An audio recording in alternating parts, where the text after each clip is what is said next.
Hello student, this is Sonam Srivastav. Welcome back to maths classes, and today we are starting from question number 4 of exercise 10.3 of class 6 NCERT maths. So let's start. The question is, the area of a rectangular garden 50 meter long is 300 square metre. अब इसमें हमें क्या given है कि एक 50 metre लंबाई वाला rectangular garden एक 50 मीटर लंबाई वाले रेक्टेंगुलर गार्डन का एरिया जो है वो 300 स्क्वायर मीटर है. सो इसमें क्या गिवन है, एरिया रेक्टेंगुलर गार्डन का एरिया 300 स्क्वायर मीटर. एक 50 मीटर लंबाई वाले रेक्टेंगुलर गार्डन का एरिया 300 स्क्वायर मीटर. जब भी हमें स्क्वायर मीटर में गिवन होगा वो क्या होगा, एरिया. एरिया क्या होता है, लेंथ इनटू ब्रीथ, और जब मीटर मीटर मिलके स्क्वायर मीटर बनते हैं. So this is the area. And यहाँ कितना मीटर लंबाई है, लॉन्ग कितना है, L is equal to length is equal to given है 50 metre. And find the width of the garden. अब हमें यहाँ पे गार्डन की विथ फाइंड करनी है. सो हमें B is equal to question mark. तो जब भी हमें, अब एरिया इज इक्वल टू होता है, area of rectangle is equal to length into breadth. जब भी हमें, अब इसमें हमें लेंथ एंड एरिया गिवन है, ब्रीथ फाइंड करनी है. सो ये लेंथ कहाँ पे आ जाएगा, अपॉन में. Area upon length is equal to breadth. And जब हमें लेंथ फाइंड करनी होगी तो ब्रीथ गिवन होगा, तो क्या हो जाएगा, L is equal to area upon breadth. तो इसको याद करने का बहुत अच्छा तरीका है. जैसे एरिया, आपको बस एक फॉर्मूला याद होना चाहिए, area is equal to length into breadth. अब इसमें से आपको अगर दो चीज़ें गिवन है, थर्ड चीज़ निकल, जैसे एरिया आपको फाइंड करना है, सो लेंथ इनटू ब्रीथ दोनों को मल्टीप्लाई कर देंगे. एंड जब आपको ब्रीथ फाइंड करनी है तो L कहाँ पे आ जाएगा, अपॉन में. So breadth is equal to area upon length. And जब लेंथ फाइंड करनी होगी तो B अपॉन में आ जाएगा. L इंटू बी होता है, जब B फाइंड करना है L अपॉन में आ जाएगा, जब L फाइंड करना है B अपॉन में आ जाएगा. So B is equal to area upon length. अब हमें यहाँ पे ब्रीथ फाइंड करना है, so breadth is equal to हो जाएगा area upon length. And area given है हमारे पास 300 square metre and length given है 50 मीटर. अब यहाँ पे हम इसको कैंसिल करेंगे, 0 से 0 कैंसिल. अब 5 की टेबल में 30 आता है, सबसे पहले देखेंगे 5 1 जा 5, 5 6 जा 30. अब यहाँ पे मीटर है एंड यहाँ पे स्क्वायर मीटर. स्क्वायर मीटर का मतलब होता है metre square, it's mean metre into metre. अब ये स्क्वायर मीटर लिखा है, अपॉन में मीटर है. सो ऊपर 2 मीटर है और नीचे 1 मीटर है, तो 1 मीटर से 1 मीटर कैंसिल हो जाएगा और क्या बचेगा, सिर्फ 1 metre. So the answer is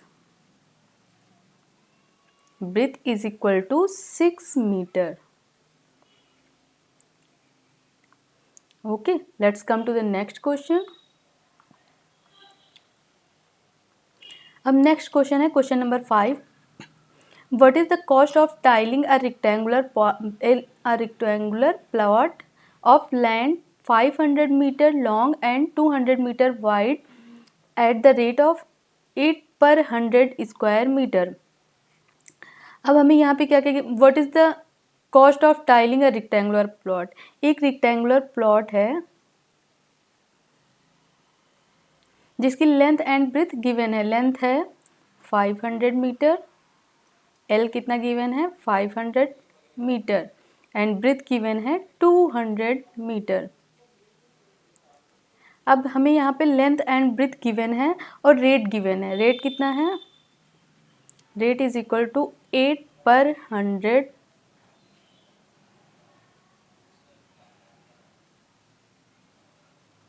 square metre. अब इस प्लॉट में, ये जो रेक्टेंगुलर प्लॉट है, इसमें हमें क्या करना है, टाइलिंग करनी है, टाइल्स लगाना है. ऐसे टाइल्स लगाना है और उसका हमें पूछा गया है कि कॉस्ट क्या होगी. अगर इस रेक्टेंगुलर प्लॉट में टाइल्स लगाएंगे तो उसका कॉस्ट क्या होगा. और यहाँ पे हमें रेट गिवन है कि अगर 100 स्क्वायर मीटर में, पर 100 स्क्वायर मीटर में कितना रेट होगा, 8 रुपये. पर 100 स्क्वायर मीटर में 8 रुपये उसकी कॉस्ट होगी. यहाँ पे रुपये होगा, 800 रुपये पर स्क्वायर मीटर. इसका मतलब, पर का मतलब क्या होता है. अब इसको अगर हम लिखें 8 upon 100 square, 8 upon 100 square metre. जहाँ से पर लिखा है इसको हम कैसे पढ़ते हैं, 8 जो पर होता है वो अपॉन में आता है, अपॉन 100 स्क्वायर मीटर। अब ऐसे ऐसे ज़्यादातर क्वेश्चन में क्या गिवन होता है, 100 नहीं लिखा होता है, 8 रुपये पर स्क्वायर मीटर, बट इसमें 100 लिखा है, सो ये क्या हो जाएगा 8/100 स्क्वायर मीटर। अब सबसे पहले हमें इस एरिया में, इस पूरे एरिया में टाइल्स लगाना है। सो हम सबसे पहले क्या फाइंड करेंगे कि हमें कितने एरिया में टाइल्स लगाना है। जितना एरिया होगा, जैसे इसका एरिया जितना भी होगा, अब सबसे पहले हम एरिया फाइंड करेंगे। अब हमें पता चल जाएगा कि टोटल हमें इतने एरिया में टाइल्स लगाना है। अब जितने एरिया में टाइल्स लगाना है, अब उसका 100 स्क्वायर मीटर में 8 रुपये पड़ते हैं। सो एरिया को रेट से मल्टीप्लाई कर देंगे और हमें पता चल जाएगी कि what is the cost of tiling a rectangular plot. So सबसे पहले हम फाइंड करेंगे एरिया ऑफ रेक्टेंगुलर प्लॉट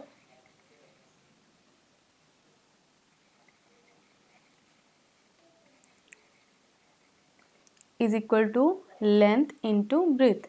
अब हमें यहाँ पे लेंथ गिवन है 500 मीटर एंड ब्रेथ गिवन है 200 मीटर। सो 5 2 जा 10 एंड कितने जीरोज, सबसे पहले आप जब भी आपको जीरोज गिवन हो, जैसे किसी नंबर के बाद जीरो गिवन है तो हम सबसे पहले जीरो, जब मल्टीप्लाई करना हो तो जीरो काउंट करके लिख देते हैं। तो यहाँ पे जीरो कितने हैं, 1 2 3 4 जीरो हैं। सो हम यहाँ पे 4 0 1 2 3 4 जीरो लिख लिए। उसके बाद जो नंबर्स होते हैं उनको मल्टीप्लाई करते हैं। सो 5 एंड 2 को मल्टीप्लाई करेंगे, 5 2 10 मीटर स्क्वायर।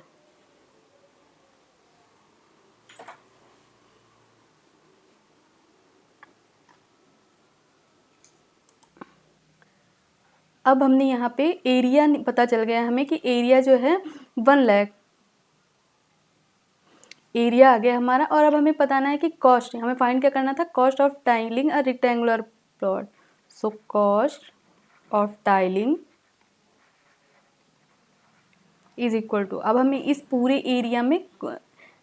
इस पूरे एरिया की कॉस्ट फाइंड करनी है कि अगर इस पूरे एरिया में टाइल्स लगाएंगे तो उसकी कितनी कॉस्ट होगी। और हमें बता भी दिया गया है कि 8 रुपये पर 100 स्क्वायर मीटर। सो हमें कितने स्क्वायर मीटर में करना है, हमारा टोटल स्क्वायर मीटर इतना है। सो हम यहाँ पे मल्टीप्लाई कर देंगे एरिया को इंटू रेट, जो भी रेट गिवन होगा वो एरिया और इंटू रेट हो जाएगा। सो हम cost of tiling is equal to area into rate. Area है हमारा 1 लाख इंटू रेट है 8 रुपये पर 100। यहाँ पे स्क्वायर मीटर है, यहाँ पे भी स्क्वायर मीटर एंड यहाँ पे भी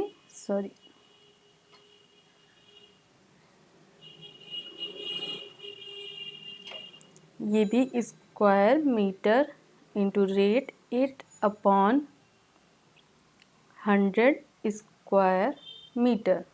अब हम इसको कैंसिल करेंगे, यहाँ 1 0 1 0, ये 2 0 कैंसिल हो जाएंगे एंड स्क्वायर मीटर यहाँ पे भी है, स्क्वायर मीटर यहाँ पे भी है, ये दोनों कैंसिल हो जाएंगे।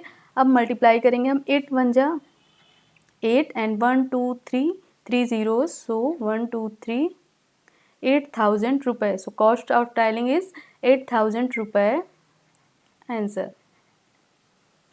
Let's come to the next question. Next question है a table top measure 2 metre by 1 metre 50 centimetre. एक टेबल टॉप की मेजरमेंट दी गई है जिसकी लेंथ ये एंड ब्रेथ गिवन है। What is the area of square metre. अब हमें इसके स्क्वायर मीटर में एरिया फाइंड करना है। सो लेंथ है हमारे पास 2 मीटर, जब भी बाई लगा हो, जैसे 2 मीटर बाई, जैसे ये लिखा है 3 metre by 4 metre, it's mean ये लेंथ है एंड ये ब्रेथ है। अब इसमें लेंथ गिवन है एंड ब्रेथ है 1 मीटर एंड 50 सेंटीमीटर। अब यहाँ पे हमें मीटर एंड सेंटीमीटर दोनों में गिवन है, तो हम क्या करेंगे, इसको मीटर में कन्वर्ट कर लेंगे बिकॉज हमें एरिया किस में फाइंड करना है, मीटर में। सो 1 मीटर, अब 1 सेंटीमीटर इज इक्वल टू होता है 1/100 मीटर। जब भी हमें सेंटीमीटर को मीटर में कन्वर्ट करना है, हम 100 से डिवाइड करेंगे। यहाँ पे ये मीटर में पहले से है 1, इसको सेंटीमीटर को मीटर में कन्वर्ट करना है, सो ये 50/100 मीटर एंड 1 मीटर प्लस, अब अपॉन में 2 जीरोस, तो ऊपर 2 डिजिट के बाद पॉइंट लग जाएगा। सो 1 2, ये क्या हो जाएगा 0.50 मीटर। ऐड कर देंगे दोनों को, 1.50 मीटर अब ब्रीथ है हमारे पास 1.50 एंड लेंथ है 2 मीटर। एरिया फाइंड करना है, so area of table top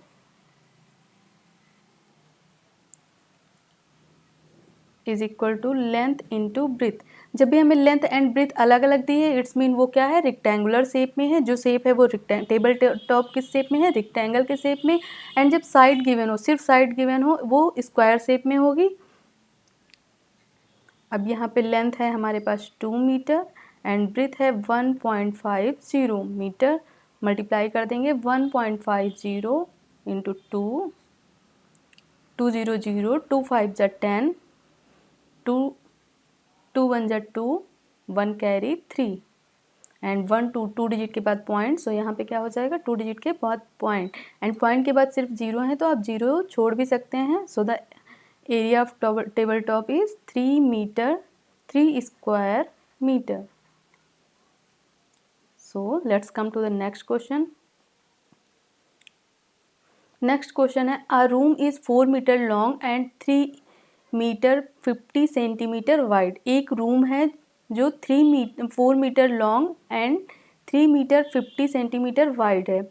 how many square metre carpet is needed to cover the floor of the room.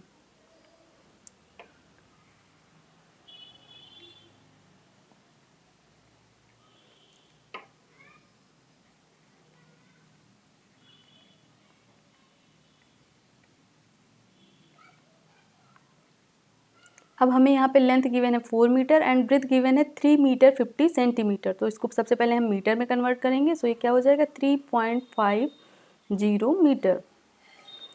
ये गिवन है 4 मीटर एंड यहाँ पे गिवन है 3.50 मीटर। अब हमसे कहा गया है कि how many square metres of carpet. अब एक हमें कारपेट, कितनी स्क्वायर मीटर कारपेट की आवश्यकता होगी इस पूरी फ्लोर को ढकने के लिए। रूम की फ्लोर को ढकने के लिए, इस पूरी रूम को फ्लोर को ढकना है, तो कितने स्क्वायर मीटर कारपेट की आवश्यकता होगी कि ये पूरी जो फ्लोर है, ये पूरी फर्श पूरी तरह से ढक जाए। तो जितनी फर्श का एरिया होगा उतना ही हमें इस फर्श के एरिया के इक्वल जो है वो कारपेट की नीड होगी। जब जितना फर्श का एरिया होगा उतनी ही कारपेट की रिक्वायरमेंट होगी। तो हम इसमें क्या करेंगे, एरिया ऑफ रूम फ्लोर का एरिया निकाल लेंगे और जितना एरिया फ्लोर का होगा उतनी बड़ी ही कारपेट की आवश्यकता होगी। So carpet is needed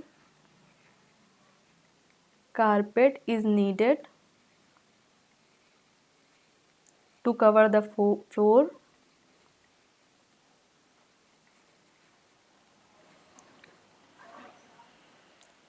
is equal to area of floor।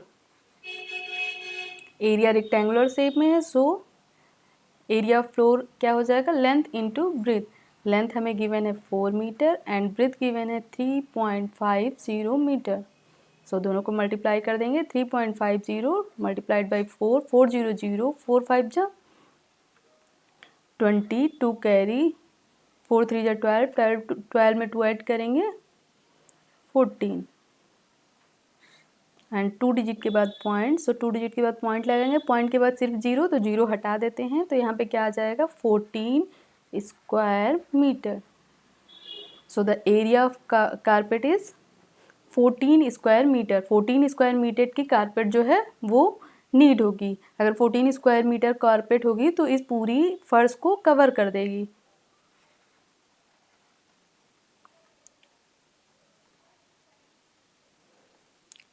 So this question is completed and we will cover the next question of this exercise in next video. Thank you for watching this class and please like, share and subscribe this channel.